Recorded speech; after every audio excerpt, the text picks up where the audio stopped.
Pemirsa, menjaga pandangan dalam Islam adalah suatu kewajiban agar kita tidak terjerumus pada hal-hal yang merugikan. Dalam bersosialisasi, pandangan mata sangat dibutuhkan, terutama untuk berinteraksi sosial. Tapi jangan sampai beralasan untuk berinteraksi sosial maka kita mengumbar pandangan kita, apalagi terhadap hal yang diharamkan oleh agama. Namun harus diakui pula di tengah kemajuan zaman, menjaga pandangan dari yang diharamkan syariat Islam menjadi hal yang tidak mudah. Walaupun begitu, bukan berarti tidak ada cara untuk bisa menjaga pandangan kita agar tidak menjadi orang yang merugi. Lantas, bagaimana cara agar kita bisa menjaga pandangan menurut syariat Islam? Yang pertama, agar kita bisa selalu menjaga pandangan adalah selalu mengingat bahwasanya Allah Subhanahu wa Ta'ala selalu mengawasi semua perbuatan kita.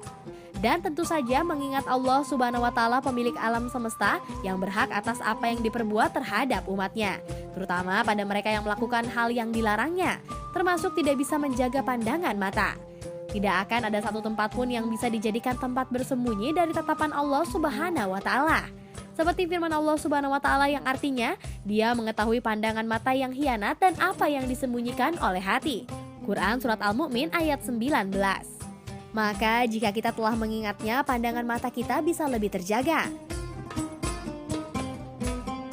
Lalu kita harus mengingat bahwa mata yang kita gunakan sehari-hari akan menjadi saksi atas semua perbuatan kita pada hari kiamat. Maka jangan biarkan mata kita menjadi saksi atas pandangan yang haram.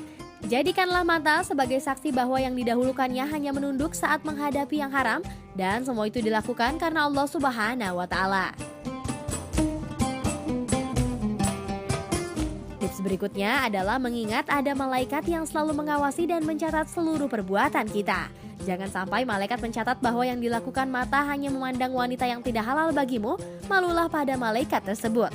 Dan harus lebih malu lagi kepada Allah Subhanahu wa Ta'ala. Harus diingat pula bukan hanya mata yang akan menerangkan dipakai apa dia ketika hari kiamat nanti, tapi juga bumi yang kita pijak akan memberikan penjelasan saat kita mengumbar pandangan. Bumi akan memberikan keterangan sejelas-jelasnya di mana dan kapan kita menggunakan mata untuk memandang yang tidak diridhoi Allah Subhanahu wa Ta'ala. Seorang ulama yang masyhur, Ibnu Qayyim, pun memberikan nasihat yang sangat berharga. Allah Subhanahu wa Ta'ala telah menjadikan mata itu sebagai cerminan hati. Apabila seorang hamba telah mampu meredam pandangan matanya, berarti hatinya telah mampu meredam gejolak syahwat dan ambisinya. Jika matanya liar, maka hatinya juga akan liar mengumbar syahwat.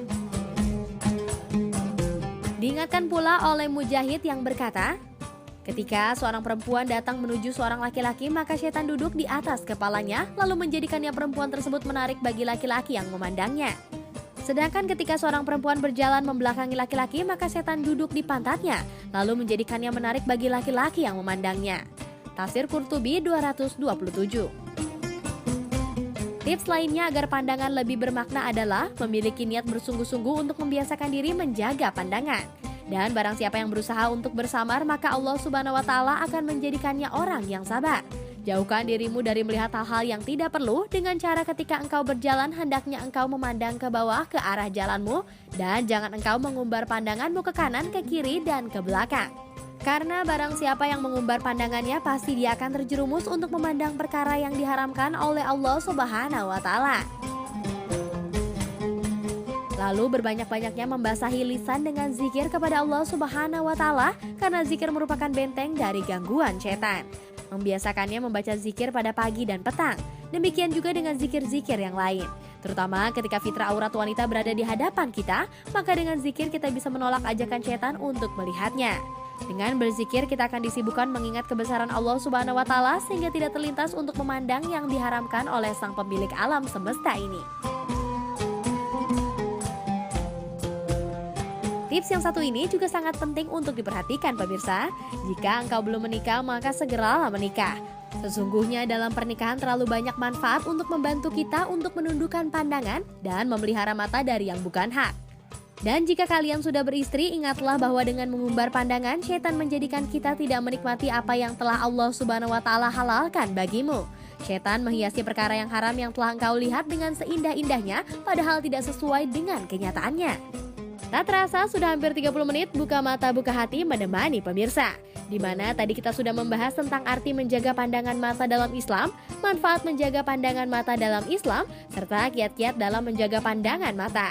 Semoga apa yang tadi sudah kita saksikan bisa membuka mata dan hati kaum muslimin semua bahwa Islam itu indah. Islam itu karomah dan Islam itu rahmatan lil alamin meski banyak perbedaan di dalamnya. Akhir kata, wassalamualaikum warahmatullahi wabarakatuh.